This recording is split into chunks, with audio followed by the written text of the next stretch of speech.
before we go too much further. Look at verse 14.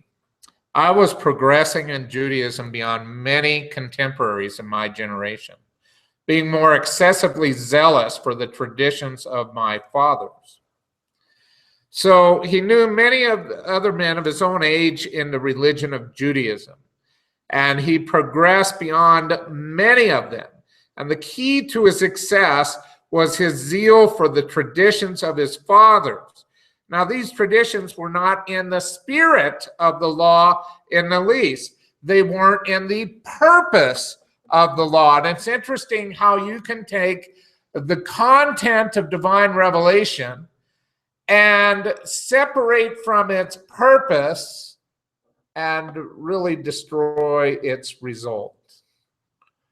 The purpose of the law was a schoolmaster to lead the Jews to an understanding of their sin, their sinfulness, and their need for the Messiah. The purpose of the law was to teach them their personal history as a gospel account in itself. The purpose of the law was to set them apart as an excellent nation unto God, with their justice system, with their public health, and with many things, even with their diet and nutrition, to set them apart to be an excellent people, so that they could be God's testimony to the world concerning the gospel of the coming Messiah. And instead of understanding that purpose and living within that purpose, they perverted the law. Sabbath law.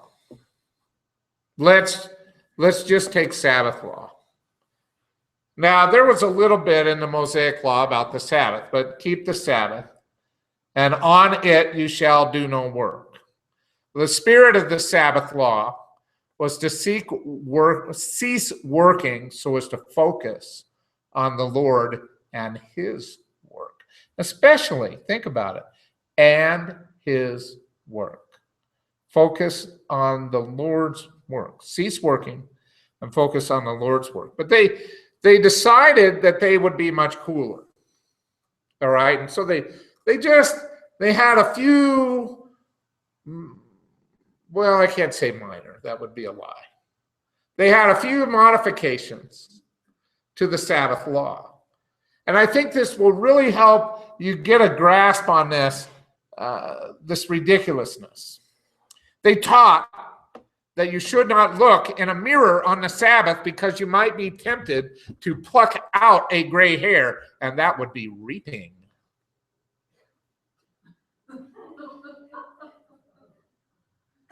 It might even make you bald. They said that you could only eat an egg which had been laid on the Sabbath if you killed the chicken for Sabbath breaking. So the chicken lays the egg, Sabbath breaker, then you could eat its egg. No word of really, whether killing the Sabbath breaking chicken might be work.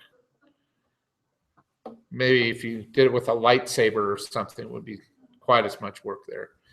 A donkey could be led out of the stable on the Sabbath, but the harness and saddle had to be placed on him the day before. Because putting on the work accoutrements, now that is work itself. An egg could not be boiled on the Sabbath, either by normal means or by putting it near a hot kettle or by wrapping it in a hot cloth or by putting it in the hot sand outside. You can't do any of that. That's work. If the lights were on when the Sabbath came, you could not blow them out. If they had not been lit in time, you could not light them. So you light them a minute before sundown on the Sabbath, and they stay lit until 24 hours later, right? Or the oil, the lamp or the candle or whatever. It was unlawful to move furniture on Sabbath. Well, you could move a ladder, but you could only move it 4 steps. I don't know why. It was unlawful to wear any jewelry or ornaments on the Sabbath, since this might be construed as carrying a burden. No bling on the Sabbath. It's the bling rule. It was not permitted to wear false teeth on the Sabbath. Now, I don't get this one because it would really discourage people from going to synagogue. You know, like this on the synagogue, you don't want to go on the synagogue. You were allowed to eat radishes on the Sabbath. This is the cruelest one. But you were warned against dipping them into salt because you might leave them in the salt too long and pickle them. And this was considered to be Sabbath breaking. Pharisees actually had discussions as to how long it took to pickle a radish. Not kidding.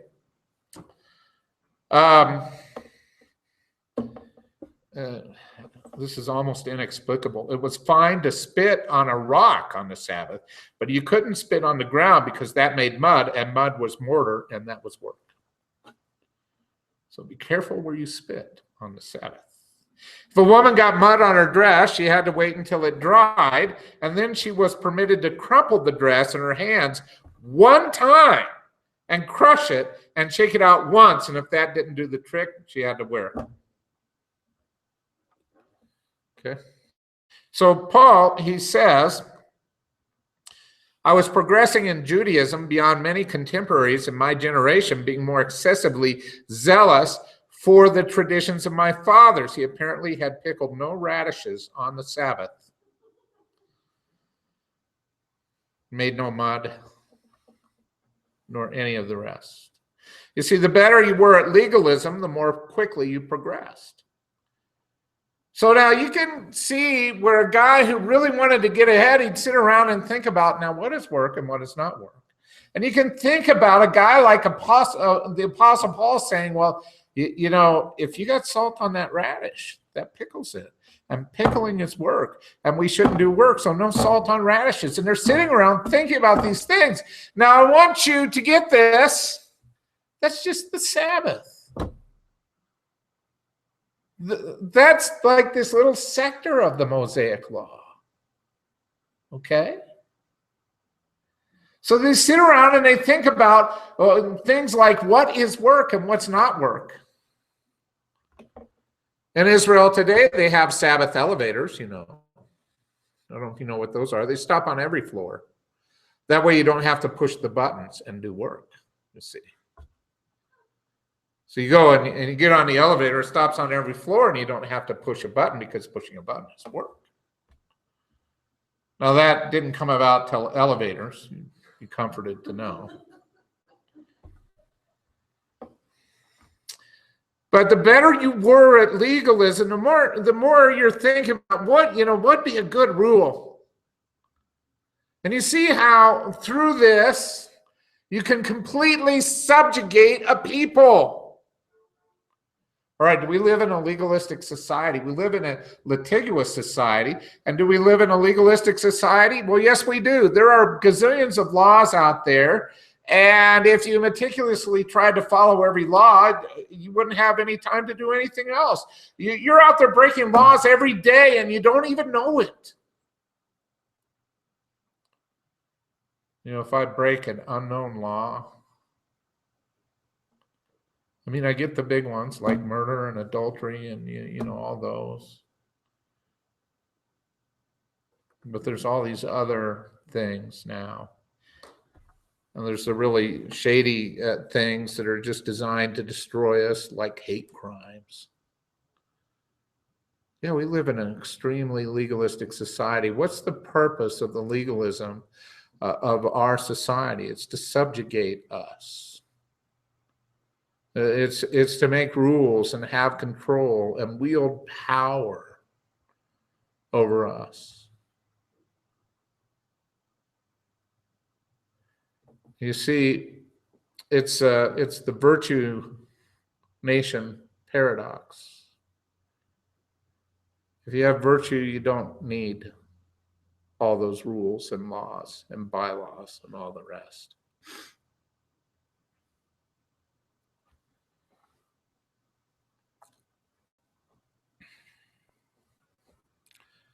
If you don't have virtue, then all the laws in the world can't affect what you're trying to do.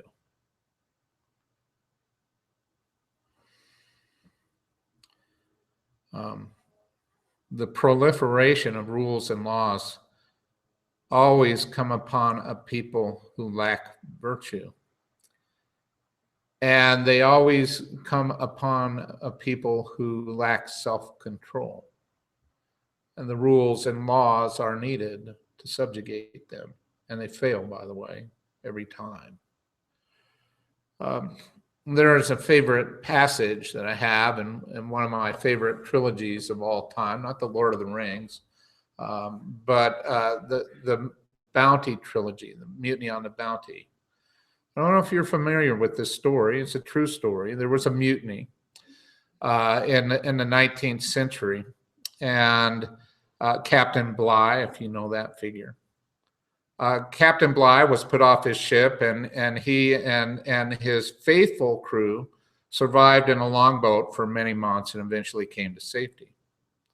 The mutineers went in an opposite direction and to a lonely island in the Eastern Pacific called Pitcairn's Island. And there they existed for multiple generations. Now, you can imagine what law was like for mutineers. There was no law. They'd already mutinied against the lawful captaincy of their ship. So they lived lawlessly. And there was murder and adultery and misery on that island for a great many years. And then somebody had an idea. It's my favorite passage. They said, let's swim out to the hulk of the Bounty and find the ship's Bible. And they went out to that old broken hulk of a ship, and they found the Bible. And they decided to live by, do not murder, do not commit adultery, do not steal. And they had civilization from that point on. Biblical virtue. Now, let's move on to Galatians 1:15. When it pleased God. Oh, if you will, just fasten your eyes on that first word. Well, it's the first in the Greek, second word in the English. When. When it pleased God. This is like Horton Hears a Who. I mean, you go down on the little dust speck of this verse, and you look down there, and all of a sudden there's a whole world that opens up. And this one word, when God was pleased, when it pleased God. Interesting, because I want you to just think about that. There is a time, a chronological time in history when God is pleased with things. And to me, that's the little dust speck on Horton with a whole, I mean, all of Whoville is there. There's so much truth to that one little word, hate. 3 letters in the Greek, hate. When. There are times in chronological time when God is pleased. And God has perfect timing. I want you to think about this. He has perfect timing. I always think of prayer. When you submit a thing to prayer, you kind of let God follow his time.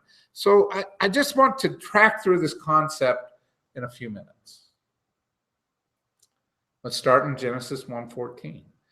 God said, let there be lights in the expanse of the heavens to separate the day from the night, and let them be for signs and for seasons and for days and years. Now, doesn't this allow for us to organize our lives chronologically?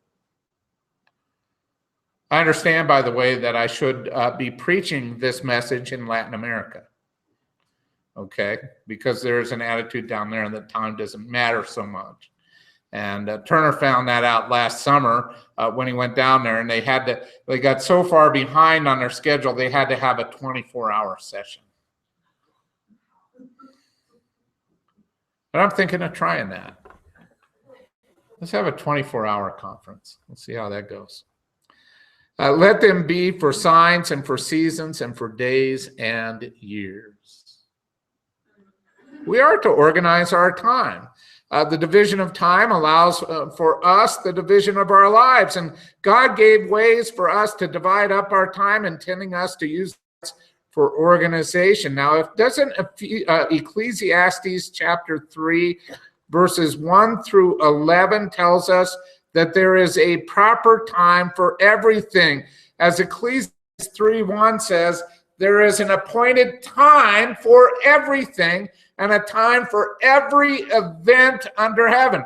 And then Solomon goes on to list all these things: a time to give birth, a time to die, a time to plant, and a time to uproot. But what does he say in the beginning? An appointed time. When's the right time to plant? When's the right time to uproot? Time to kill and a time to heal. Time to tear down and a time to build up. A time to weep and a time to laugh. Time to mourn and a time to dance. Time to throw stones and a time to gather stones. Time to embrace and a time to shun embracing. And so on. He has made everything appropriate in its time. By the way, the word appropriate, everything beautiful in its time. Everything beautiful. There is the biblical concept of beauty, and beauty is associated with timing in Ecclesiastes 3:11. We very seldom look at that. But beauty and time. Always beauty has a sense of organization. And here, there is the beautiful, appropriate, wonderful time for each and everything. And he set eternity in their hearts so that man will not find out the work which God has done from the beginning, even to the end. And so mankind has eternity in its heart. There's beauty out there in the world pointing its way to God. There's order and organization. There's a right time for everything, that there are seasons, days, and years, and so on. All point to God. The fact that there is a time and a season is a big pointer to God. It's a big pointer back to creation. I think it's one of the great pointers back to creation.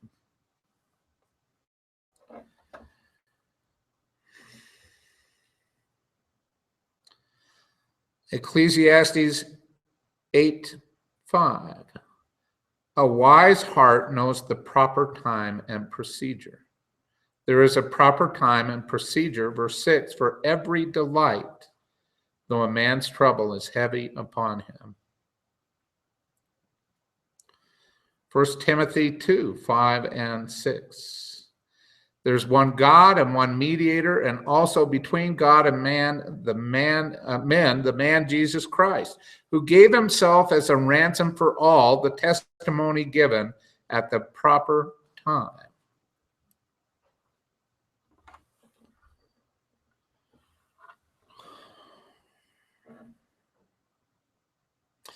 First Peter 5:6, humble yourselves under the mighty hand of God, that he may exalt you at the proper time. You getting this? It's the right time for everything. Have to have a sense of appropriate timing. Proverbs 15:23, how delightful is a timely word. Romans 5:6, at the right time, Christ died for the ungodly. Galatians 4:4, something we look forward to with relish in order to teach when the fullness of time came. Ephesians 5:16, make the most of your time. The appearing of the Lord Jesus Christ, according to 1 Timothy 6:15, will be brought about at the proper time. And I just want to say this as well. This means that there is a right time for God to answer your prayers, too. We always pray for the right thing, but we have to submit to the right time. So hold on here. When, we start out with when, right? God always has a right time for things. When God is pleased, or God was pleased. Translated, when it pleased God, but really God is the subject of the sentence here. Let me submit something to you. I think this is kind of a big takeaway on this lesson tonight. If we know what pleases God, then we can relate to the right timing of things in our lives. If we know what pleases God, then when it pleases him should be evident. So start out with knowing what pleases God. Then you're always going to smile when things come about in his timing, because you're going to think, well, this pleases God. And then you're going to think, well, I know what pleases God. Now, which of these things are we talking about here? All right? So let's talk about what pleases God. And then we can talk about when it's pleasing. Okay? Because, look, it's only pleasing. It's only pleasing at the right time when it's pleasing. You understand what I'm saying? It has to be something that's pleasing to him first and foremost. Then it can be at the right time. But it's never the right time if it's not pleasing to God. So let's look. Let's talk about first of all what pleases God. Well, why don't we start in Deuteronomy 6, verses 4 and 5? Are you with me? Are you agreeing that the greatest commandment is what pleases God? If it is, as Jesus described the greatest commandment, then this surely must be something that pleases him. And actually, as we start with the greatest commandment, we're going to come back to it again and again. Hear, O Israel, the Lord is our God, the Lord is one. You shall love the Lord your God with all your heart, with all your soul, and with all your might. So, all of your being, with everything that you are to love God. And as Jesus identified this as the greatest commandment, I think we can come alongside this one with a clear conscience and say that God is pleased when we love him, and when we love him with all of our hearts. There is a commandment like it that Jesus also mentioned out of Leviticus 19:18. You shall not take vengeance, nor bear any grudge against the sons of your people. Love your neighbor as yourself. I am the Lord. What part do you always remember about Leviticus 19:18? You remember the juicy, sweet middle part. Love your neighbor as yourself. But we should remember also the two pieces of bread that surround that juicy middle. The first piece is don't take vengeance. If you really want to know what loving your neighbor is all about, it's about forgiveness. It's about not taking vengeance. about not bearing a grudge. That's what it means to love your neighbor. Don't take vengeance when they sin against you. And when they sin against you, don't bear a grudge. But you shall love your neighbor as yourself. What's the second piece of bread? I am the Lord. I am the Lord. The existence of God enables you to love your neighbor. The living God enables you to love your neighbor. Why is this so? Because sometimes you got to leave things in the Lord's hands. That's why.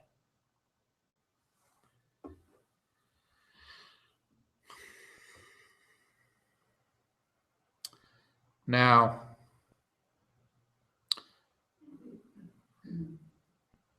it's important you understand that sacrifice and offering are not things that the Lord is pleased with. And I did a little further investigation into this and found out there are actually 4 passages at least on this vital subject. And then it's quoted quite often in the New Testament as well. So here we go. Let us begin in 1 Samuel.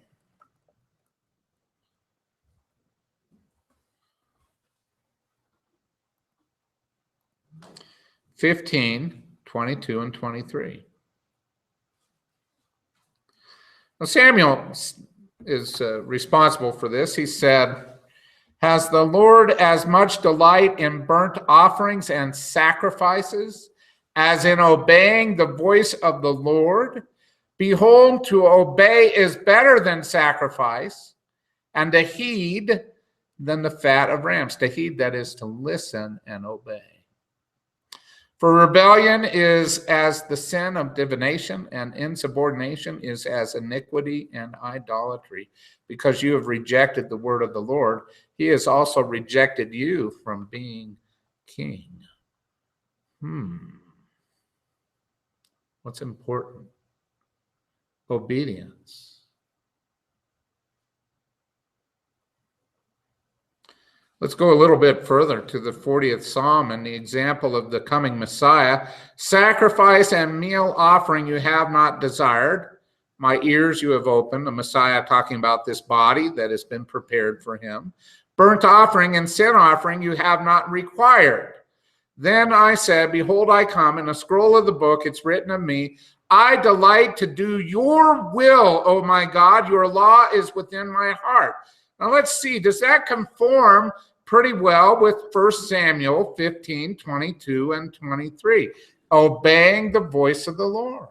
"Sacrifice and offering you did not desire, a body you prepared for me.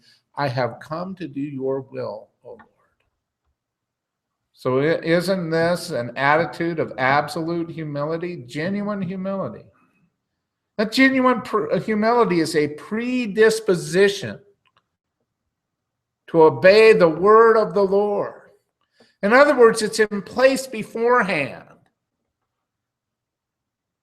That's genuine humility. Lord, my trust this level where I'm going to assume that the command is right and I'm going to obey.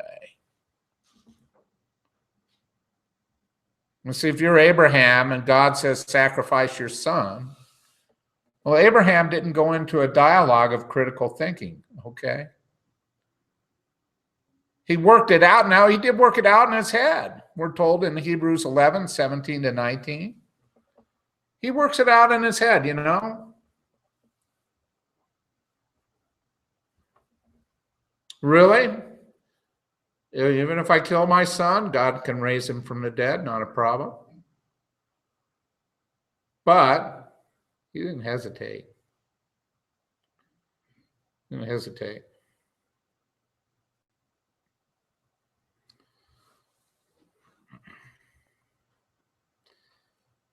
Burnt offering and sin offering you have not required. Behold, I come. In a scroll of the book it's written of me, I delight to do your will, O my God.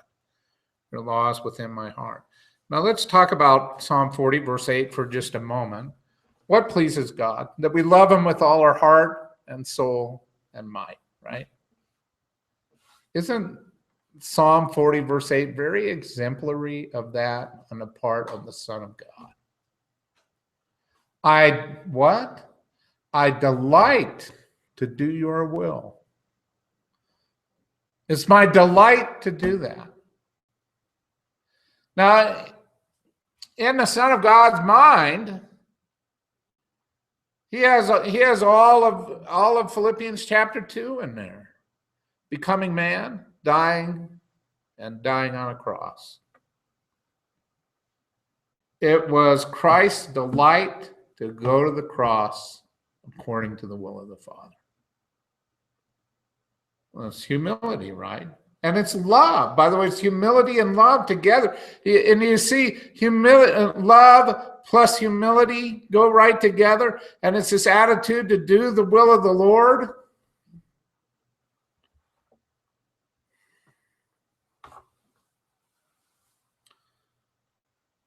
So Hosea is the prophet who was commanded to marry a prostitute. And yeah, it was a real command. Hosea had his prophecy empowered by this command because he knew the experience of God. Because God had this relationship with Israel, and they had prostituted themselves in idolatry and committed spiritual adultery against him. And it was so outrageous.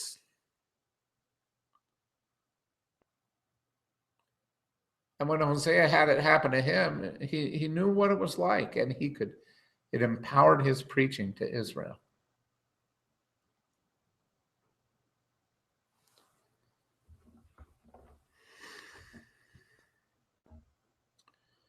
I delight in virtue love rather than sacrifice, and in the knowledge of God rather than burnt offerings. And you see, the people of Israel, they were still doing the law. They were still making sacrifices. And God's looking at them like, I want you to know me and love me. And your participation in all this idolatry, that's adultery. That's a violation. You shall have no other gods before me, says the Lord. That's a violation of the most fundamental of commandments. What does God want? Knowledge and love. That's what he wants.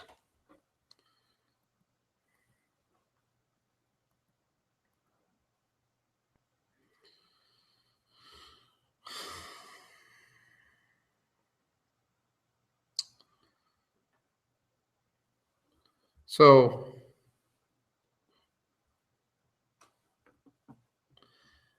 Matthew, he's the one who remembers Jesus quoting this. And I think Matthew's the right one to remember if you know his personal circumstances. Matthew was the one who was hated by his fellow Jews. Matthew is the one who was persecuted by them because he was an extortionist tax collector. But he was anathema. He was not a part of their social life. And by the way, he wasn't allowed to go to synagogue. He wasn't allowed to worship with them. He was really an outcast from their society. If Matthew had any friends at all, they were probably Romans or sinners, tax collectors and sinners, meaning that they were probably in some kind of violation of moral law, one or more. And yet, I love that Matthew writes his gospel to Jews, the people who hated him, persecuted him, excluded him, and he writes his gospel to the Jews. And he's the one who remembers that Christ on occasions said this. The first one is in Matthew 9:13.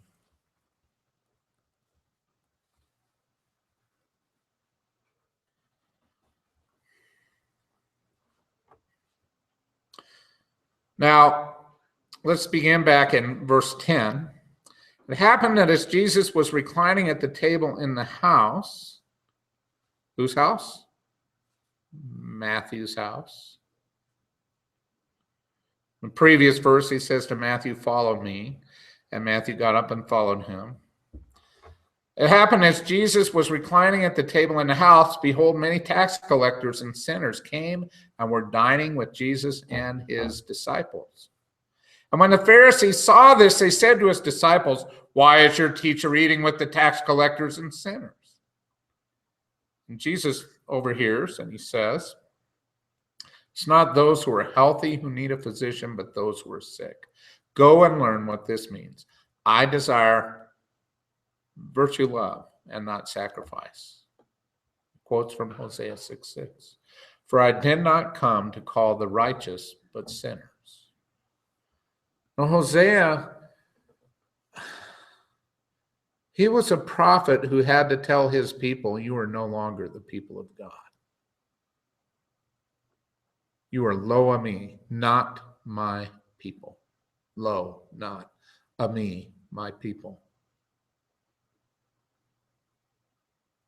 And when you crunch it right down to the issue of why they weren't the people of God, it's because God wanted them to know and love him, and they did not.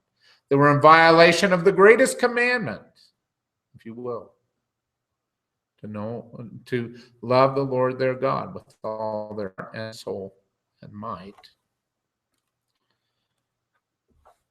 Matthew remembers this little occasion at his house when this occurred. Let's keep going now to Matthew chapter 12.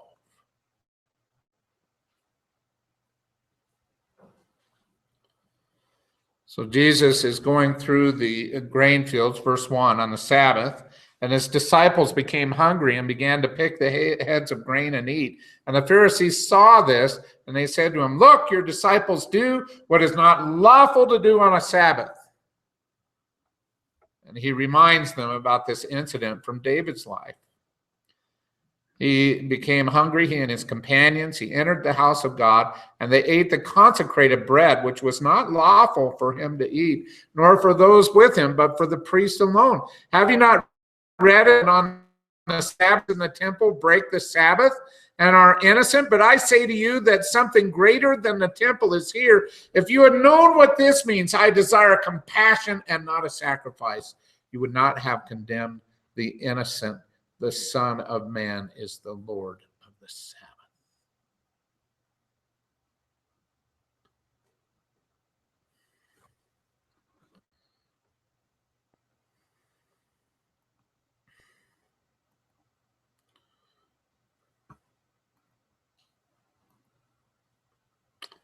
And you see, Matthew remembers those things because he got it. He realized that it was about love and not rote going through the motions. Keep the Sabbath, do the sacrifice, obey the letter of the law, but not the spirit.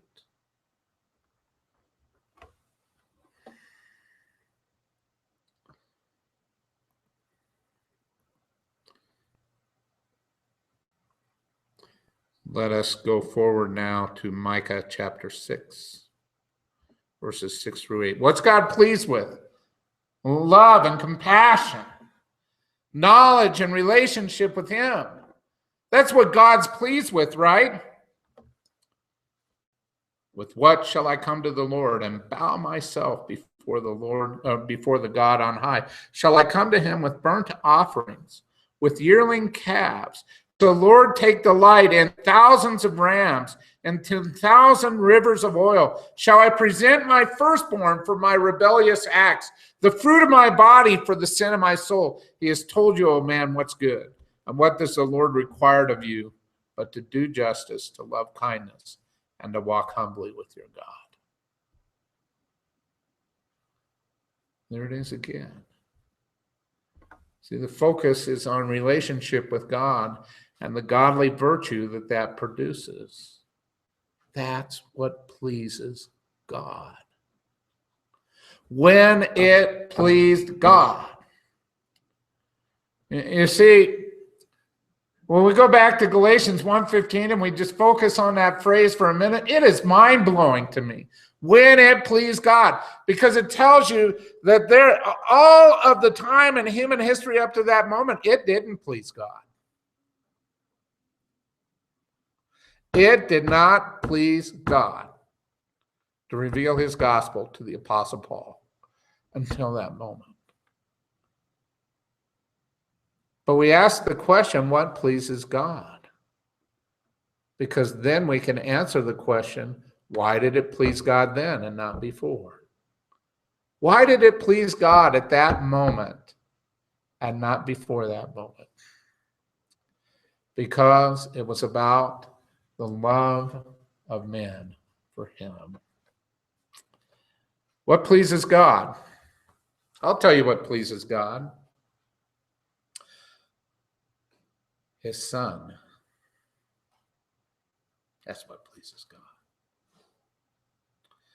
Behold, my servant whom I uphold, my chosen one, in whom my soul delights. I have put my spirit upon him. He will bring forth justice to the nations. That's the Son of God in Isaiah 42, verse 1. My servant whom I uphold, my chosen one in whom my soul delights.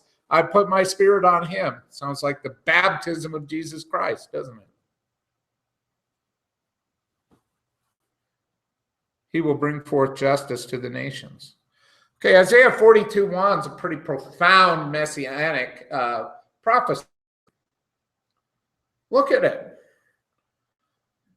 I have put my spirit upon him. When did that happen? It was baptism, right? It's cool how it says upon him. Upon him. It's cool how that is. In Mark 1:11, it records that event. A voice came out of the heavens, you are my beloved Son, in you I am well pleased. Isaiah 42:1, in whom my soul delights, and Mark 1:11, in whom I am well pleased. Beloved, God is pleased with his Son.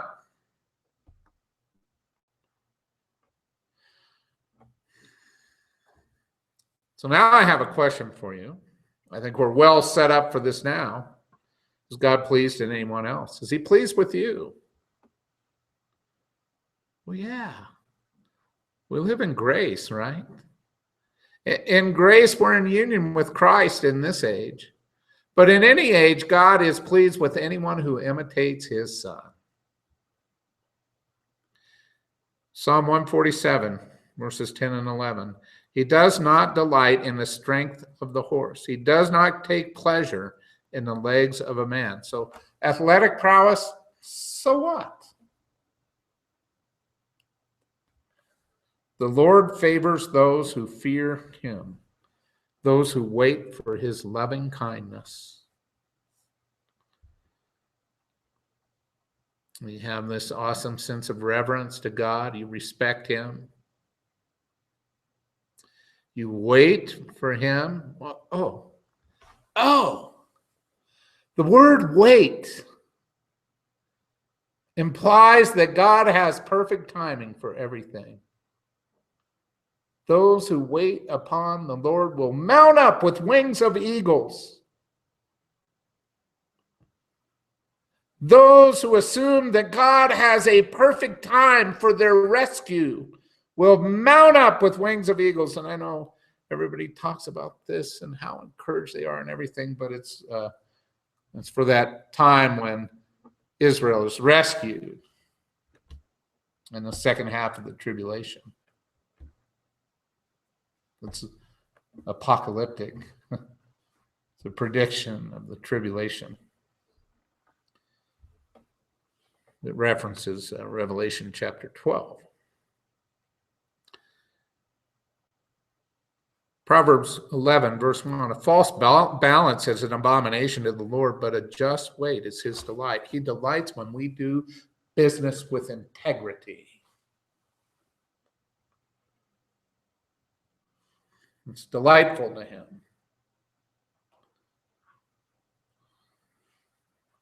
Proverbs 12:22, lying lips are an abomination to the Lord, but those who deal faithfully are his delight. That means you speak your word and you keep your word.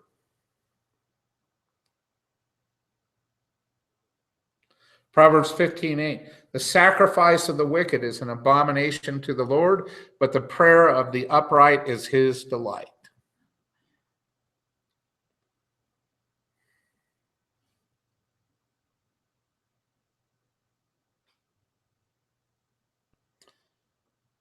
God loves to hear your prayers.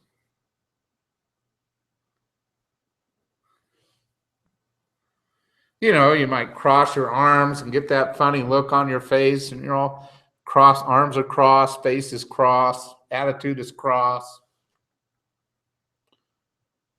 Why doesn't God like me?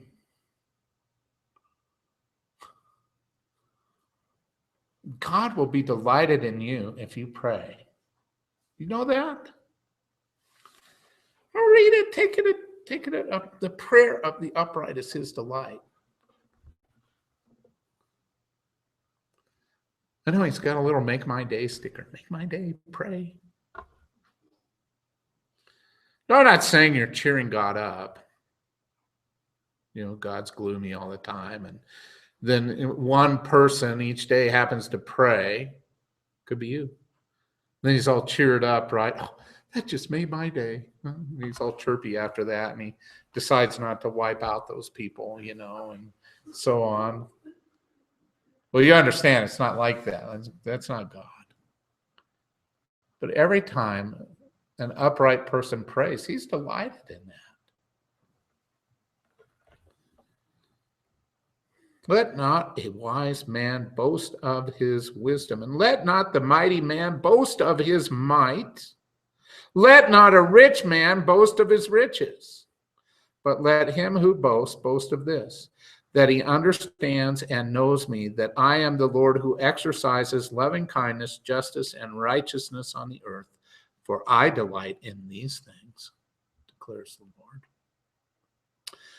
He's not delighted in the strength of your legs. He's not delighted in the vastness of your knowledge. He's not delighted in your wealth. But if you know and understand that God is the Lord who exercises loving kindness, justice, and righteousness on the earth, boast in those things. For those things are what the Lord delights in, loving kindness, justice, and righteousness, and exercising those things, applying them in our everyday lives. And when we please God, when he's delighted in us, we can expect all good things in due season.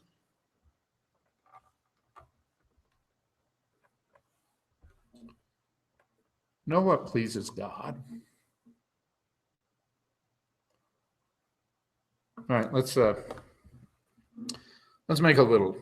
I want to make a little detour over to the Gospel of John, chapter 15. Just two hits before we conclude tonight. John 15:4. Abide in me and I in you. Means you got to be humble to Christ the Lord. As the branch cannot bear fruit of itself unless it abides in a vine, so neither can you unless you abide in me. I am the vine, you are the branches. He who abides in me and I in him, he bears much fruit, for apart from me you can do nothing. Abide in Christ.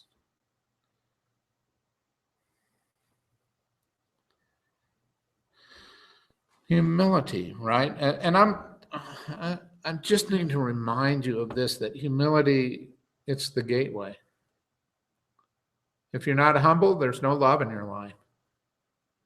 If you're not humble, there's no joy or peace or patience or kindness or any of the fruit, because Humility means abiding in Christ. It's abiding, and when we abide in him, he produces fruit in us, and we have to choose to bear it. Now think about what the fruit of the Spirit is for a moment. Love and joy and peace and patience and kindness and goodness and faithfulness and gentleness and self-control. Now remember, this is the fruit of the Spirit. This isn't the fruit of Mark. Okay? This isn't me producing this for myself. When does God produce the fruit of the Spirit? When we're humble. That's it. Just humility. That's it. When we're humble, he produces the fruit of the Spirit. When we're not, he doesn't. Okay? When we're humble, he produces the fruit of the Spirit, and we can choose to bear it. We're presented with opportunities. We take those opportunities. We partner with God in this fruit-bearing endeavor, but he produces it, and he's the ultimate source of it. Never forget that. But it takes humility. Understand, it takes humility. Now, what does God delight? He delights in love for him. And he delights in his Son. And he delights in the virtue of his Son, as it's found in other human beings. Now think about this. We abide in the Son. And you get to ask yourself a question. Am I loving? Am I forgiving? Am I not holding? Am I rejoicing? Am I peaceful? Am I good? Am I gentle? Am I those things? Because if you are, it means you've been abiding in Christ. There's something more. Something more. It means that God's delighted in you. That he's pleased in you when you're doing those things. Think about that. God is delighted because you are humble enough to let him produce the character of his Son in you. In you. So that's going to set us up pretty well, I think, for Galatians 1:15, when God was pleased. And it's not just timing, it's what he's pleased in. So it says, just to complete the sentence, and to get you ready, when God was pleased. Now, in between, who set me apart even from my mother's womb and called me through his grace to reveal his Son in me. When God was pleased to reveal his Son in me. What pleases God? So that I might preach him among the Gentiles. I didn't immediately consult with flesh and blood or go up to Jerusalem. It goes on from there in a narrative. But when God was pleased to reveal his Son in me, what's God pleased in? You see, I don't think anything's happening until Paul is humble. And that's my point. It's the humility of Paul that we should be focused on here. Because how is Paul a revelation of Jesus Christ if he's not like Christ? Huh? How could he ever be like that? So we'll be able to answer these questions. And of course, the big elephant in the room, even from my mother's womb, set me apart even from my mother's womb, and called me through his grace. I'm going to consult that one too. For now, let's close in a word of prayer.